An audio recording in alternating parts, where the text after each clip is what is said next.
জুলাইয়ের কোটা সংস্কার আন্দোলনে হামলাকারীদের হামলায় রাজধানীর মেট্রো রেলের কাজীপাড়া ও মিরপুর ১০ স্টেশনের কিছু ক্ষতি হয়। ওই সময় ক্ষমতায় থাকা আওয়ামী লীগ সরকার প্রধান শেখ হাসিনা গত ১৯ জুলাই এ দুটি স্টেশন পরিদর্শনে যান। পরিদর্শন শেষে জানানো হয়, ক্ষতিগ্রস্ত স্টেশন দুটির সংস্কার করে পুনরায় সচল করতে কমপক্ষে ১ বছর সময় লাগবে।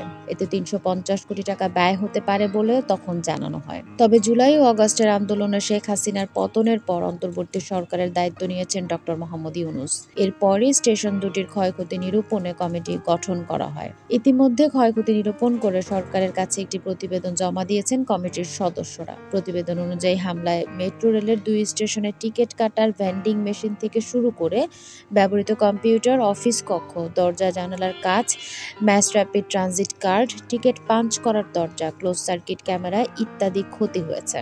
ঢাকা ম্যাস ট্রানজিট কোম্পানি লিমিটেডের নবনিযুক্ত ব্যবস্থাপনা পরিচালক মোহাম্মদ আব্দুর রউফ বলেন, দুটি স্টেশনের মধ্যে কাজীপাড়া স্টেশনটি তুলনামূলক কম ক্ষতি হয়েছে। ফলে সেটি সংস্কার কাজ শেষ করে দ্রুত চালু করার সিদ্ধান্ত নেওয়া হয়েছে। তবে মিরপুর ১০ মেট্রো স্টেশন চালু করতে বেশ কয়েক মাস সময় লাগবে। গত ১৯ জুলাইয়ের হামলায় মেট্রো রেলের কাজীপাড়া স্টেশনে অবকাঠামোগত যে ক্ষয়ক্ষতি হয়েছে সেটি পূরণে প্রায় ১০০ কোটি টাকা খরচ হবে বলে শেখ হাসিনার সরকার ক্ষমতায় থাকাকালে জানিয়েছিল Dhaka mass transit company limited. কিন্তু অন্তর্বর্তী সরকার ক্ষমতা নেয়ার পর এখন জানা যাচ্ছে যে স্টেশনটির সংস্কারে ১ কোটি টাকাও খরচ হচ্ছে না।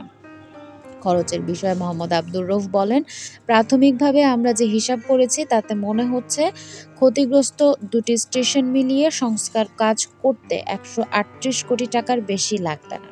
প্রসঙ্গত, আওয়ামী লীগ শাসন আমলে ২০১৭ সালে ডিএমটিসিএল এর এমডির দায়িত্ব পেয়েছিলেন এম.এ.এন. সিদ্দিক। অন্তর্বর্তী সরকার ক্ষমতা নেয়ার পর গত ৯ সেপ্টেম্বর তার চুক্তিভিত্তিক নিয়োগ বাতিল করে সেই জায়গায় দায়িত্ব পেয়েছেন রউফ।